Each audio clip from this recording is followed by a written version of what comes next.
Hi friends, welcome once again to JD's Guidance.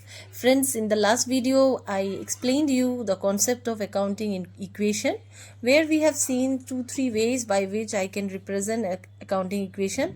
Altogether it is assets equals to liabilities plus capital, and then we can also write it as assets equals to liabilities plus equity if it is a company. And we have seen this equity can be broken into two parts. One is the common equity or common stock plus retained earnings, means with share capital whatever I have invested in the business, if I have to add my retained earnings. And how a company gets retained earnings? Whatever it has earned from the business, from that earnings it will minus its expenses minus the dividends that it has to pay to its shareholders, right friends?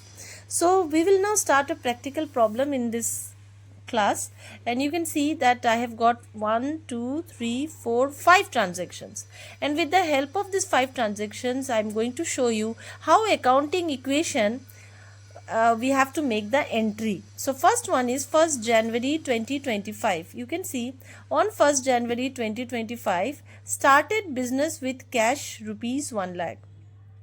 On 5th January purchased goods from Mr. Jack on credit rupees 50,000. 8th January 25 paid wages rupees 1000. 10th January sold goods for rupees 10,000.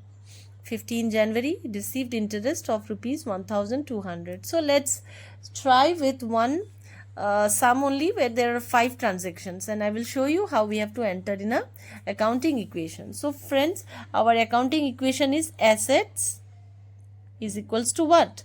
Liabilities plus capital. This is not a case of company because it looks like a sole proprietorship business, because there is no information about equity, shares, anything. Okay, and remember, with capital we will add revenue, whatever money we have earned, and we will minus expenses. So we are going to follow this equation only. Whenever we have this information we will be able to do. See, please try to note the equation. Asset is equals to liabilities plus capital plus revenue minus expenses. In case it is a company, instead of you can keep the same thing. Instead of capital you will write equity or common stock plus revenue minus expenses minus dividend will come. As you can see here, we have assets equals to liability plus common stock plus revenue minus expenses minus dividend. Okay, now question is how we will do this.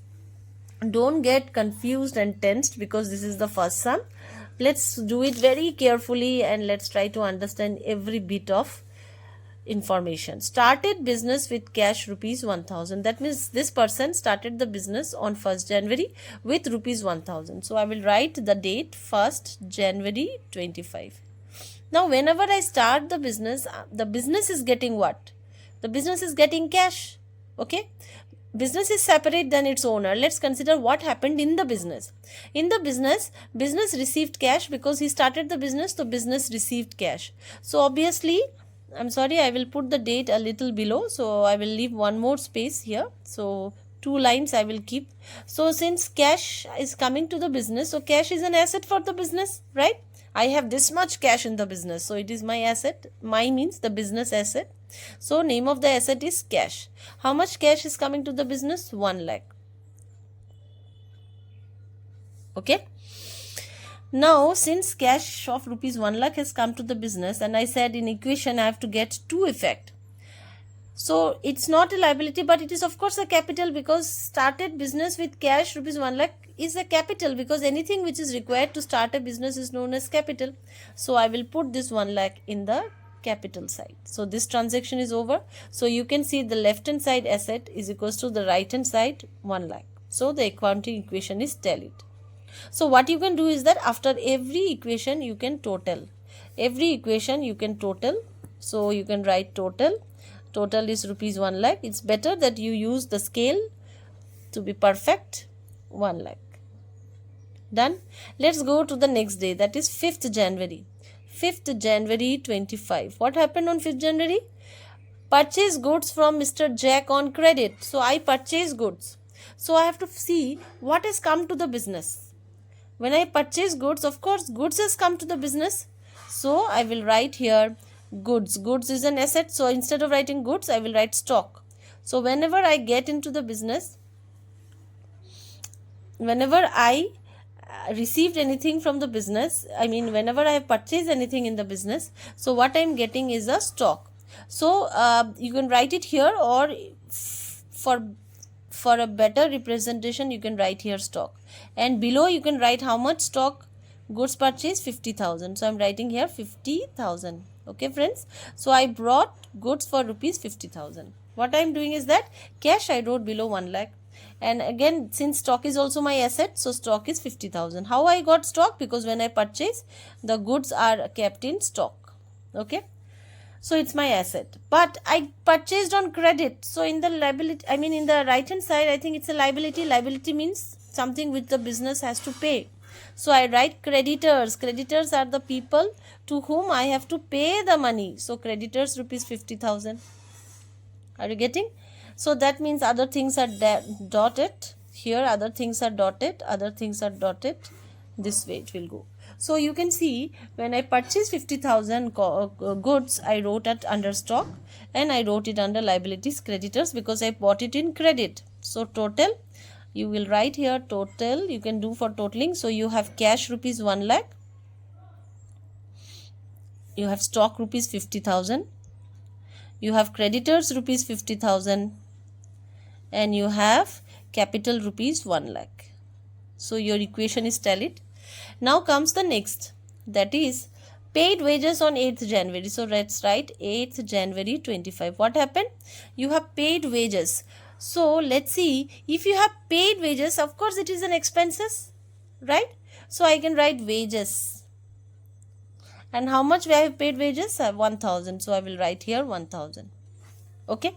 Now when you have paid wages, your cash is going out of the business because you are making the payment. So in accounting, whenever you have to minus something, you put it in brackets. Okay, bracket means minus. So you have to minus 1,000 because cash is going out of the business when you are paying wages. One way your cash is going out, the other way your expense is increasing. Okay, so what is your total now? Again you do the totaling. Friends, this is all the same, because you see this side is 1 lakh minus 1,000. Okay, so 1 lakh minus 1,000 is 99,000. This is your 50,000. This is your 50,000. One mistake I did, expense has to be minus, so it is 1,000 minus. Okay, so 1 lakh and minus 1,000. So you can see here your 1 lakh minus 1,000 is how much? 1 lakh minus 1,000 is 99,000. 99,000 plus 50,000 is same as 99,000 plus 50,000. Please try to understand. I am giving a pause here. What we have done, we have paid wages. So your cash is going out and expenses are to be minus. See the equation, minus expenses. So expenses are to be minus. So I am deducting 1,000. So bracket means minus. 1 lakh is 99,000. This becomes 50,000. This becomes 50,000. This is 1 lakh, and here we have minus 1,000. Okay, this side and these three items plus these two are the same. Now coming to the next one, that is 10th January. Let's go to 10th January 25. On 10th January 25, what happened?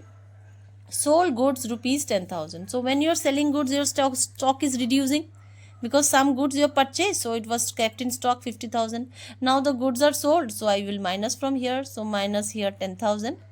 Now when I sell goods, what is happening is that after selling goods you are getting cash, so I will plus 10,000. So here I will minus 10,000, here I will plus 10,000, because cash is coming into the business. So friends, your cash increases but your stock decreases. In this side there is no effect. Now you will tell that I told already that in equation both sides there will be an effect. But you see, this equation, this transaction is such that in one side you are adding, one side you are minusing. So overall there is no impact in the right side. Okay, so you get here 89,000, this side you get 40,000, this side you get 50,000, this side you get sorry, it is not 89,000, it's 1,09,000, because you have totaled it. So 90, because you have added it, so 9, so it is 1,09,000, 40,000, and here it is 1 lakh, and here it is minus 1,000. Okay, so ultimately the equation is totaled, means both the sides are equal. So 1,09,000 plus 40,000 is 1,49,000, and 50,000 minus 1,000 is 49,000, plus 1 lakh is 1,49,000. So both the sides, so far it is correct. Now coming to 15th January. On 15th January 25, what happened? Received interest rupees 100. Receive interest means I am getting cash. So 1,200 I am getting cash. Okay, I received the interest. Also it's a revenue for us. So 1,200, revenue means income. So ultimately you see your total is same. Now you can add. So if you add here, you get 1 lakh 1,11,200, 1,11,200. No, sorry, 1,10,200, because you are adding here. Okay, 1,09,000 plus 1,200 is 1,10,200. Here you get 40,000. Here you get 50,000. Here you get 1 lakh. Here is minus 1,000, and here is 1,200. Okay, so now I will total these three. I will total these two. These are my asset side, and I will total these three. Let's see how much it is coming. Okay, so you can see it is 1,50,200, and this side also you see 1 lakh, and this two is 200, and this is 50,000. So 1,50,200. So the left hand side is equal to the right hand side. Both are same. So our equation is tallied. So friends, don't worry. This is your first problem. So I think you got a fair idea this time that how accounting equations requires you to enter the transactions. So all the transactions have been recorded in two times. That is once either in the left side or in the right side, or it can be in one side two times. Right friends? So this is one problem. You please do this problem again, try it again. Comment me if you have any queries or clarifications required, and I'm posting one more problem for you. Please practice it.